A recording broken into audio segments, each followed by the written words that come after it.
Alright, y'all. Some old Milwaukee screwdriver. Electrician screwdriver. Number 1. Number 2 square drives. Yeah, you know that. Doing stuff. I think it's 5/16 and 3/8 nut driver. I can't find this thing online anymore, so I don't know what it is. I'm not quite sure what this nut driver is, but it's the same on both ends. And it's a number 1 Phillips 3/16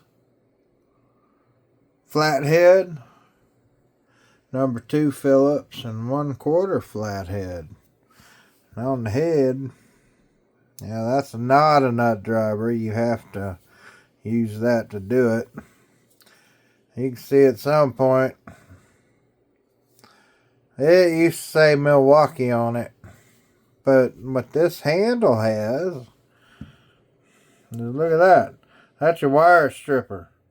Put your wire in, press it down, pull it off. And you're good. The thing works. It works wonderfully.